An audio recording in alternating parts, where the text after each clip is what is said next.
तो जैसा कि लास्ट एपिसोड में हमने देखा था कि किन्मो अपनी ग्रैंडपास को वापस लाने के लिए योंग रिवर का सोर्स ढूंढ रहा था और तभी डार्कनेस डाचू पर छा गया। तो किन्मो एक एंशिएंट टेंपल में पनाह लेता है जहाँ का राजा गुआनियो ड्रैगन किंग के साथ फाइट करके इन्हें प्रोटेक्ट कर रहा था। साथ ही वहाँ पर किन्मो के दुश्मन भी मौजूद है। वो तो बस इंतजार कर रहे थे कि कब सवेरा हो जाए और वो किन्मो का सर्वनाश करे। और फिर क्या, हर रात की एक सुबह होती है। डाचू में भी सुबह हो गई और इस तरह से किन्मो के दुश्मनों को उस पर हमला करने का लाइसेंस मिल चुका था।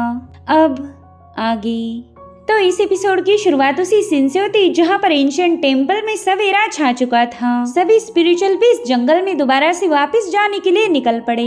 वहीं पर किन्मो भी अपने साथियों के साथ वहाँ से रवाना हो गया और ये देखकर उसके दुश्मन आपस में ही इशारे करने लगे कि अब उन्होंने किन्मो को फॉलो करना चाहिए। तो वो लोग भी धीरे से किन्मो का पीछा करते हुए टेम्पल से बाहर आ जाते हैं। किन्मो को पहले से ये बात पता थी कि ये लोग उसे मारना चाहते हैं, मगर फिर भी वो जानबूझकर अनजान बनने का नाटक करते हुए उनसे पूछने लगा कि क्या तुम लोगों को कुछ चाहिए, तुम बेवजह मुझे फॉलो क्यों कर रहे हो। तो उनमें से एक बंदा किन्मो को बताने लगा कि हम यहाँ से कहीं भी क्यों न जाए, तुम्हें इससे क्या लेना देना। ये एक वाइल्ड प्लेस है, ना कि तुम्हारे बाप का घर जो तुम हमसे सवाल पूछो। हम अपने रास्ते जा रहे हैं और तुम तुम्हारे जाओ। तो किन्मो उस बंदे के मुंह लगे बिना ही वहाँ से निकल पड़ा। वहीं पर जियाओनान के चेहरे पर एक स्माइल थी। इस बेवकूफ लड़की को ऐसा लगता है कि शायद किन्मो ने अभी तक इसे पहचाना ही नहीं, मगर हमारा किन्मो तो चालाकी के मामले में इसका भी बाप है। वो ऑलरेडी इनकी प्लानिंग को जानता था, इसलिए वो फटाफट से ड्रैगन किलिन पर सवार होकर उनसे काफी दूर पहुंच गया। वहां से एक लंबा डिस्टेंस तय करने के बाद फाइनली इन लोगों ने ब्रेक लिया, जहां पर ड्रैगन किलिन कुत्ते जैसे हाँप रहा था।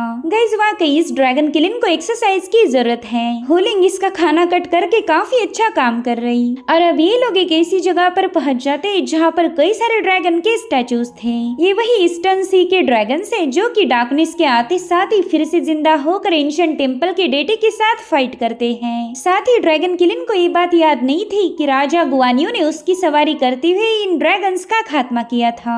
वो किन्मो से कहता है, यंग मास्टर पता नहीं मुझे ऐसा क्यों लग रहा है कि मैं इस जगह पर पहले भी आ चुका हूँ। ऐसा लग रहा कि मैं इस जगह से काफी अच्छे से वाकिफ हूँ। और उतने में इन लोगों को कुछ मॉर्टल्स नजर आते हैं जो आपस में ही बातें कर रहे थे। उनमें से एक बुजुर्ग बता रहा था कि कल रात आसमान में काफी सारी बिजलियां कड़की, उनकी वजह से तो मैं रात भर सो ही नहीं पाया। साथ ही मैंने देखा कि कई सारे घरों पर आसमान पानी से भर चुका है। वो नजारा काफी ज्यादा अजीब था। ऐसा लग रहा था कि पूरा समंदर आसमान में फ्लोट कर रहा हो। और फिर वहाँ पर बारिश होना भी शुरू हो गई। साथ ही साथ जंग की आवाजें काफी जोर से आने लगी। ऐसा लग रहा था कि आसमान में एक बहुत ही भयानक युद्ध चल रहा हो। मैं जानता हूँ तुम दोनों मेरी बातों पर यकीन नहीं करोगे, लेकिन टाउन के कई सारे लोगों ने भी इस वॉर को विटनेस किया। कुछ लोग बता रहे थे कि उन्होंने आसमान में एक डिवाइन किंग को देखा जो कि एक बड़े से डिवाइन बीस्ट पर सवार होकर बैटल में उतर चुका था। उसके पास एक बहुत ही स्पेशल जायंट स्वॉर्ड थी और साथ ही साथ उसके डिवाइन बीस्ट की बॉडी से बहुत ही तेज फायर रिलीज हो रही थी। एक सेकंड के लिए ऐसा लगा कि वो राजा किसी फायर के गोले पर बैठा हुआ है, मगर जैसे ही सवेरा हुआ सब कुछ अपने आप वैनिश हो गया। ऐसा लगा ही नहीं था कि आसमान में कोई बैटल हुई हो। मगर देखो यहाँ पर ड्रैगन किंग टेम्पल के पास कितने सारे ड्रैगन्स के टुकड़े पड़े हैं। पहला भी इस इलाके में ड्रैगन्स थे, लेकिन अब तो इनके टुकड़े और भी ज्यादा बढ़ चुके हैं। पहले इन मॉर्टल्स की सारी बातें जियाओनान और उसके साथी भी सुन रहे थे। साथ ही वो बुजुर्ग बता रहा था कि ड्रैगन टेम्पल में जो ड्रैगन गॉड का स्टैचू है उसकी गर्दन भी कट चुकी थी। यानी कि मैंने जो कुछ भी देखा वो मेरा कोई वहम नहीं बल्कि सच्चाई थी। वहीं पर ड्रैगन किलिन किन्मो से कहने लगा कि ये लोग एक डिवाइन बीस्ट का जिक्र कर रहे थे। पता नहीं वो डिवाइन बीस्ट कौन था जिसकी बॉडी से इतनी खतरनाक फायर रिलीज हो रही थी, मगर किन्मो से ये नहीं बताता कि ये सारी तो तुम्हारी ही तारीफें हो रही। उसके दिल में ही अब कई सारे सवाल थे। वो सोचता है कि रात के समय ये इलाका ईस्टर्न समंदर में बदल जाता है, मगर सवेरा होते साथ ही यहाँ का सारा पानी गायब होकर बस सूखी जमीन बचती। पता नहीं वो समंदर का पानी कहाँ जाता होगा। उस विलेजर ने बताया भी था कि रात के समय आसमान में एक समंदर तैर रहा था, तो फिर दिन होते साथ ही वो समंदर कहाँ चला गया।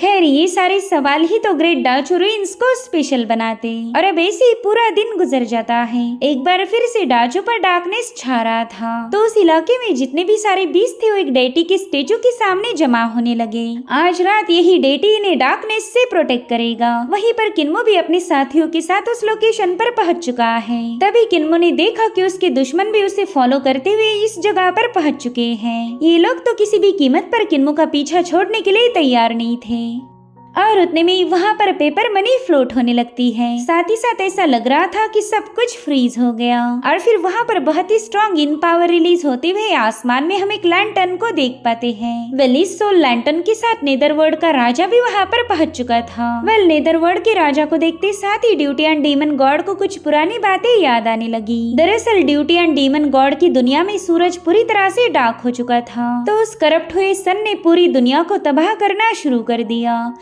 इस कहर की वजह से न जाने कितने ही सारे डीमंस मारे गए।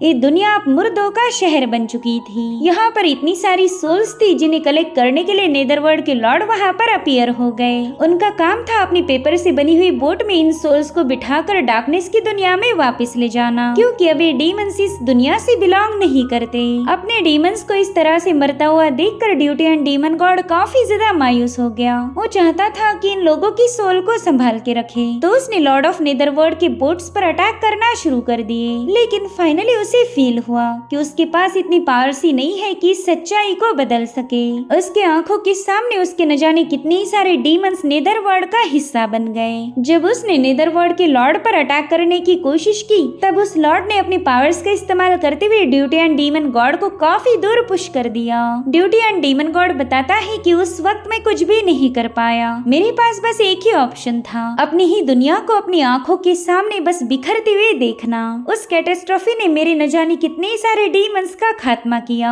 मेरी दुनिया ताश के पत्तों जैसी बिखर गई। सो गाइस यही वजह थी कि ड्यूटी एंड डीमन गॉड एक नई दुनिया की तलाश में है, ताकि उसके बचे हुए डीमंस को एग्जिस्ट करने का मौका मिल पाए। लेकिन एक नई दुनिया ढूंढना भी काफी ज्यादा मुश्किल था। डीमंस एक ऐसी एंटिटी है जिन्हें कोई बर्दाश्त नहीं कर सकता। अगर उसे एक नई दुनिया चाहिए तो उसके लिए फाइट करनी होगी, तभी जाकर ही उसके डीमन रेस के सर्वाइवल का कोई चांस है। इधर जियानान और उसके साथ ही नेदरवर्ल्ड के राजा को घूरने लगे। उन्होंने फॉर द फर्स्ट टाइम उनके प्रेजेंस को विटनेस किया था और तभी हम इस ग्रुप के 3 बंदों को देख पाते हैं, जिन्होंने लॉर्ड ऑफ नेदरवर्ल्ड से आई कांटेक्ट करने की वजह से वो पूरी तरह से लॉर्ड के वश में चले गए। दरअसल इन तीनों की गलती ये थी कि इन्होंने लॉर्ड ऑफ नेदरवर्ल्ड की आंखों से आंखें मिलाई। इधर बाकी बचे सभी लोगों ने नेदरवर्ल्ड के राजा के सामने अपना सिर झुका दिया था। साथ ही जियानान का साथी सबको बताने लगा कि कोई भी इस राजा के साथ आई कांटेक्ट मत करो, वरना ये तुम्हारी सोल को क्लेम कर लेगा।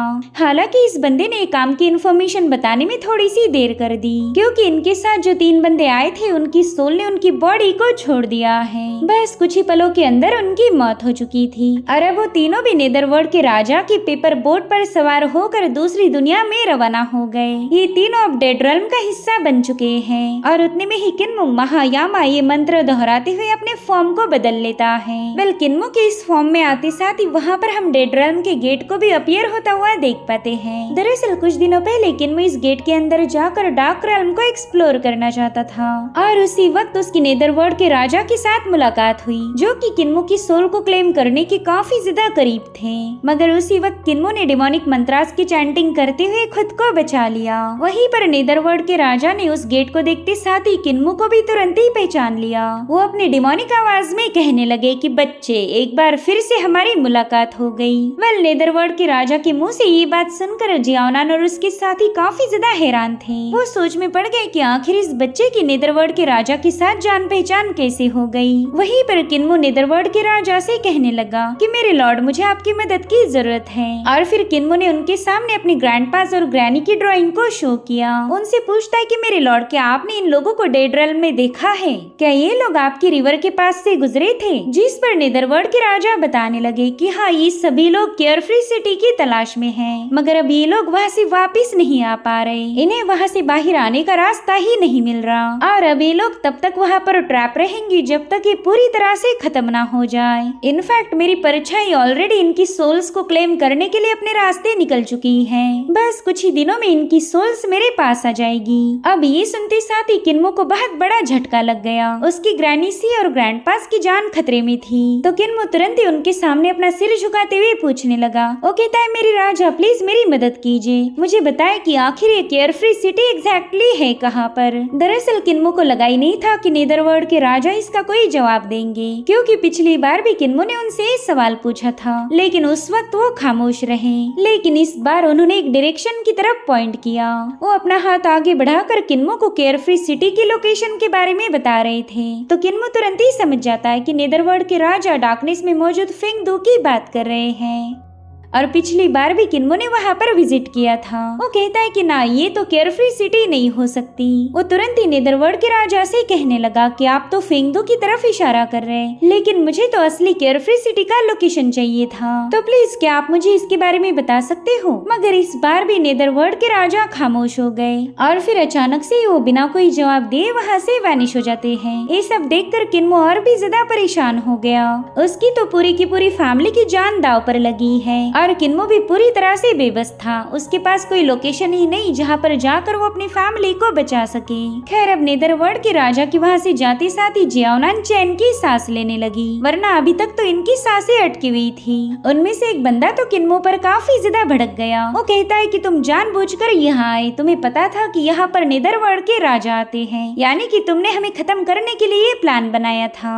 वेल यहाँ पर किन्मो को ये समझ नहीं आ रहा था कि इस बंदे का मुंह बंद कैसे किया जाए। पहली बात तो ये है कि ये लोग खुद होकर किन्मो को फॉलो कर रहे हैं और अब ये उसे ही ब्लेम कर रहे हैं कि तुम हमें इतनी खतरनाक जगह पर क्यों लेके आए। तभी किन्मो उनसे कहता है कि मैं तुम तीनों को नहीं पहचानता, क्या तुम मुझे बता सकते हो कि तुम लोग कहाँ से बिलोंग करते हो। तभी उनमें से एक बंदे ने जवाब दिया। वो कहता है कि अब अगर होली डेमन सेक्ट के लीडर ने खुद होकर हमसे सवाल पूछा है तो हम भी उनसे कुछ नहीं छुपाएंगे। दरअसल हम स्टारनेट हेवनली गेट सेक्ट के डिसाइपल्स हैं। मेरा नाम है शियून और मैंने अपनी ट्रेनिंग को सेक्ट मास्टर लियो जिंगे के अंडर पूरा किया, और ये है मेरा यूजलेस डिसाइपल शाओयुआन। ये अभी तक इतना भी नहीं सीख पाया कि अपना मुंह बंद कब करना चाहिए। खैर उस दिन डाशियांग सिटी में यांगकांग की आर्मी और हमारे दरमियान एक बैटल हुई थी, जिसमें इंपीरियल एडवाइजर ने सभी टाओइस्ट को अकेले ही चैलेंज किया था। तो उसी बैटल में मेरे मास्टर जिंगे यांगकांग के इंपीरियल एडवाइजर के हाथों मारे गए, जिस पर किन्मो कह रहा था अच्छा अब मैं समझ चुका हूँ, तुम लोग यांगकांग के इंपीरियल एडवाइजर को मार नहीं पाए, इसलिए तुम लोग मुझे मारकर अपनी भड़ास निकालना चाहते हो।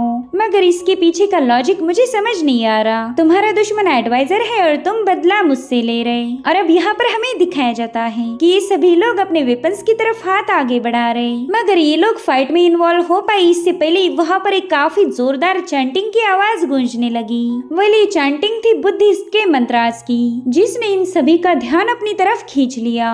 और उतने में आसमान से गोल्डन लाइट रिलीज होते हुए वहाँ पर एक बंदा अपीयर हो गया। वो तो किन्मो को देखते साथ ही काफी ज्यादा खुश हो गया, साथ ही साथ वहाँ की सारी चट्टानें अपने आप हवा में फ्लोट होने लगी। वेल इस नजारे को देखते साथ ही ये सभी लोग थोड़े से पैनिक हो गए। उन्हें नहीं पता था कि अब ये बंदा इनके लिए कौन सी नई मुसीबतें खड़ी करेगा। और उतने में इन सब पर बहुत ही भयानक प्रेशर रिलीज होने लगा, जिसके चलते ये सभी लोग घुटनों पर आ चुके थे।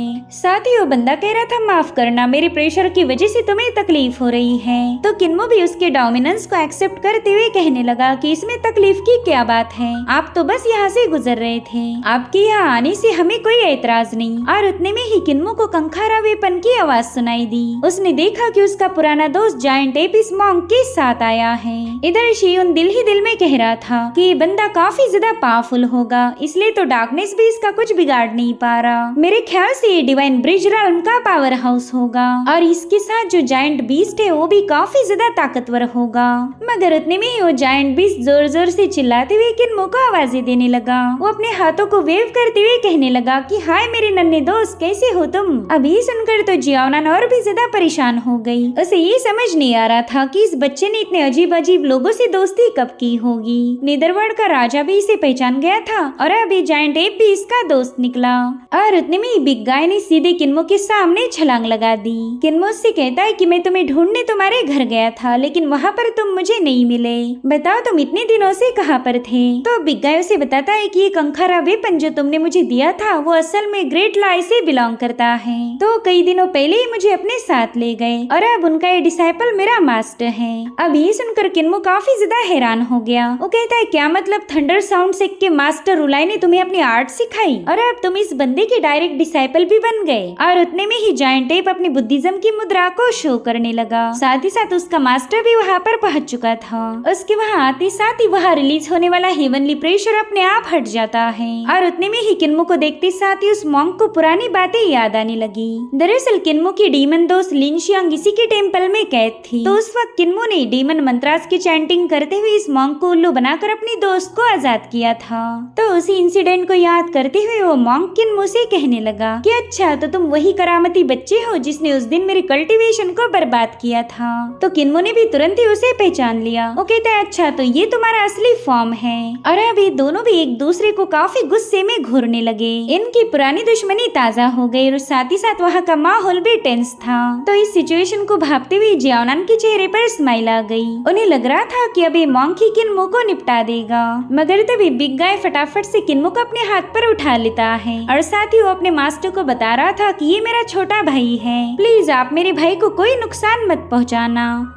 जिस पर वो मॉन्क कहने लगा कि तुम बिल्कुल फिक्र मत करो, भले ही हम दोनों में पुरानी दुश्मनी है लेकिन मैं इसे नुकसान नहीं पहुंचाऊंगा। मैं तो यहाँ पर किसी और दुश्मन से मिलने आया हूँ। और उतने में ही एक पुरानी हैट बड़ी ही तेजी के साथ उस मॉन्क के सामने से गुजर गई, जिसके बाद उस हैट का मालिक भी वहाँ पर अपीयर हो जाता है। ये सब देख कर जियाओनान दिल ही दिल में सोचने लगी कि एक और सुप्रीम वॉरियर यहाँ पर आ चुका है। ये बंदा भी इतना ज्यादा पावरफुल है कि डार्कनेस भी इसका कुछ बिगाड़ नहीं सकता। वहीं पर वो मास्टर अपने हाथों में कॉइन्स को टॉस करते हुए कहने लगा कि तुम मेरे जैसे डेड ऑफ नाइट को चैलेंज कर रहे हो। मुझे ये समझ नहीं आ रहा तुम्हारी तारीफ की जाए या फिर तुम्हारा मजाक उड़ाया जाए। और उतने में ही किन्मो ने इसे एल्डर को पहचान लिया। वो कहता है कि आप तो एल्डर लिंगजिंग हो, क्या आपको याद आया डेड रॉल में हमारी मुलाकात हुई थी। तो एल्डर लिंगजिंग ने भी किन्मो को तुरंत ही पहचान लिया। वो कहते अरे तुम तो मेरे पुराने दोस्त सोड गॉड के डिसाइपल हो। उस वक्त तुमने अंडरवर्ल्ड की फेरी का किराया देने के लिए मुझसे 2 फेंगदू कॉइन्स उधार लिए थे। तो बताओ क्या तुम्हारे पास फेंगदू कॉइन्स है? अगर है तो मेरा कर्जा वापस कर दो।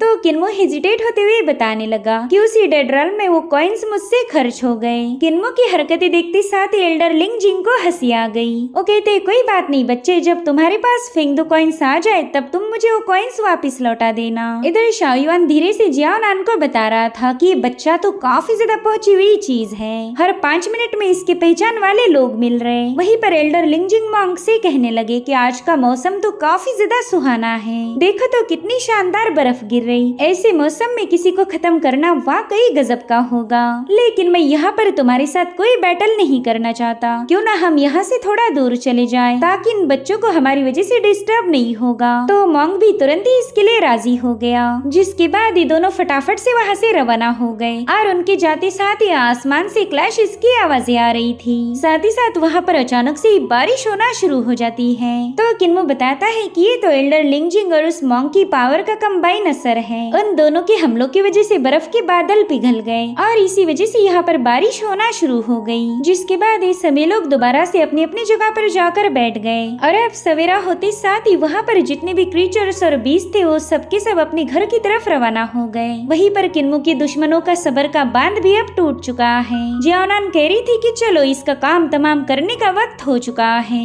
तो सभी लोग अपने अपने वेपन्स लेकर फटाफट से वहाँ पर तैयार हो गए। उन्होंने कई सारी तलवारों को बाहर निकाल लिया था, जो देखते साथ ही किन्मो के दोस्त भी तुरंत इस फाइट के लिए रेडी हो गए। किन्मो ने भी यहाँ पर अपना फॉर्म बदल लिया था और फिर क्या इन दोनों टीम्स ने एक दूसरे पर हल्ला बोल दिया और ये वाकई काफी अमेजिंग सीन था। यहाँ पर किन्मो की टीम बड़ी ही जबरदस्त अंदाज में नजर आ रही थी। सबसे पहला तो ड्रैगन किलर ने जियाओनान के पाइथन को नीचे पटक दिया और वहीं पर ड्यूटी एंड डीमन गॉड जियाओनान के साथ भिड़ चुका था।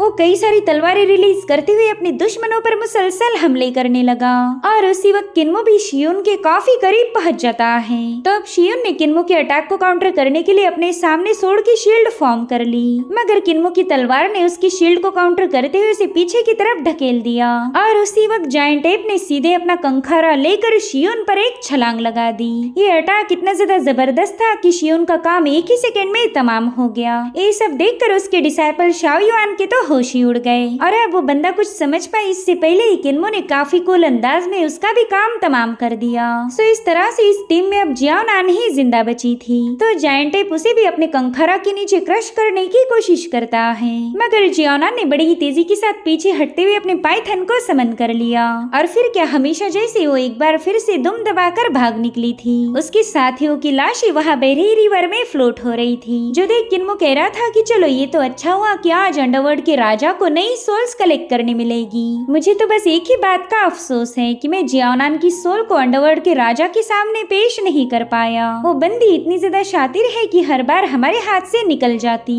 इसका मतलब तो ये हुआ कि वो बंदी मेरे दूसरे दुश्मनों के मुकाबले काफी ज्यादा शातिर है। उस वक्त यानबो सिटी में जो बैटल हुई थी उस वक्त भी जियाओ नान भाग निकली, लेकिन दोबारा मैं कभी उसे भागने का मौका नहीं दूंगा। और उतने में ही बिग गाय उसके पास पहुंच जाता है। किन्मो से इम्प्रेस होते हुए कहने लगा कि मेरे दोस्त तुम काफी ज्यादा पावरफुल हो, तुमने अपने एक ही ब्लो में शियुन जैसे 7 स्टार रेल्म वाले कल्टीवेटर को खत्म कर दिया।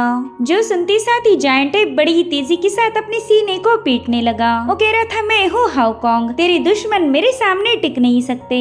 जिस पर किन्मो कहने लगा अच्छा तो तुमने अपना नया नाम भी रख दिया। जिसके बाद वो जायंट एप से कहता है कि पता नहीं उन दोनों एल्डर्स की बैटल का क्या हुआ होगा। तो जायंट एप ने उसे अपना एक और नाम बताया जो कि था ज़ेनकोंग और ये उसका धर्मा नाम है। तो किन्मो से बताता है कि उस मॉन्क के साथ कल्टीवेट करके तुम्हारा काफी अच्छा फायदा हुआ। अगर तुम उसे ऐसे ही फॉलो करते गए तो इससे भी ज्यादा खतरनाक बन जाओगे। साथ ही वो बंदा काफी ज्यादा शांत है तो तुम्हारे लिए वो एकदम बेटर सूट करेगा। जिसके बाद वो मायूस होकर बिग गाय को बताता है कि मैं अपने मास्टर्स को लेकर काफी ज्यादा परेशान हूँ, पता नहीं उनके साथ क्या हुआ होगा, मुझे जल्दी से जाकर उन्हें ढूंढना पड़ेगा। मैं अब यहाँ पर रुक कर और टाइम पास नहीं कर सकता। जिसके बाद वो कुछ मैनुअल्स बाहर निकाल लेता है। वो बिग गाय को बता रहा था कि ये सारे मैनुअल्स मैंने तुम्हारे लिए प्रिपेयर किए थे, तो ये मेरी तरफ से तुम्हारे लिए नए साल का तोहफा है। और हाँ, जब भी तुम्हें समय मिले सीधे मुझसे मिलने के लिए घर पहुँच जाना। होलिंग भी तुम्हें काफी ज्यादा मिस करती है। तो बिग गाय ने किन्मो के तोहफे को एक्सेप्ट कर लिया।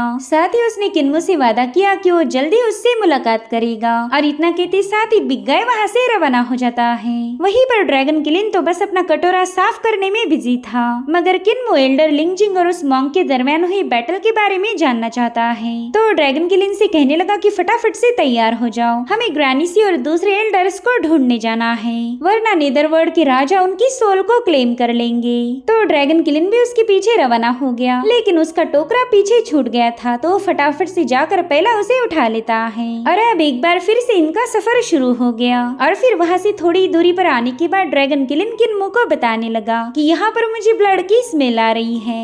जो सुनकर डीमन गॉड कह रहा था कि मुझे तो अब इस बीस्ट पर ही शक हो रहा, ये ड्रैगन किलिन कम और कुत्तों वाली हरकतें ज्यादा करता है। हम दोनों को तो ब्लड की स्मेल नहीं आई, लेकिन इसे तुरंत ही पता लग गया कि ये स्मेल खून की है। और उतने में ही इनकी नजर पड़ी एल्डर लिंगजिंग पर, जो कि काफी बुरी तरह से इंजर्ड थे। इनकी हालत देखकर ही पता चल रहा था कि मॉन्क और इनके दरमियान काफी जबरदस्त मुकाबला हुआ होगा। तो ड्रैगन किलिन फटाफट से उनके पास जाने लगा, लेकिन किन्मो तुरंत ही उसे रोक लेता है, क्योंकि यहाँ पर किन्मो ने अपनी हेवनली आई शेनसाओ को एक्टिवेट कर लिया था, जिसमें वो क्लियरली देख पाता है कि एल्डर ने वहाँ पर एक बैरियर सील सेटअप किया है, जहाँ पर हजारों लाखों फ्लाइंग स्वॉर्ड पॉइंटेड थी। यानी कि जो भी सैरी के पास गया उसका काम तमाम। वेल उसे पता था कि उसके दोस्त सैरी को देख नहीं सकते। तो किन्मो ने बताने लगा कि हम डायरेक्टली सैरी को क्रॉस नहीं कर पाएंगे, अगर ऐसा किया तो हम पर सीधे हमला हो जाएगा। कोई भी आउटसाइडर एल्डर की परमिशन के बगैर इसमें एंटर नहीं कर सकता, तो हमें पहला एल्डर से परमिशन लेनी पड़ेगी।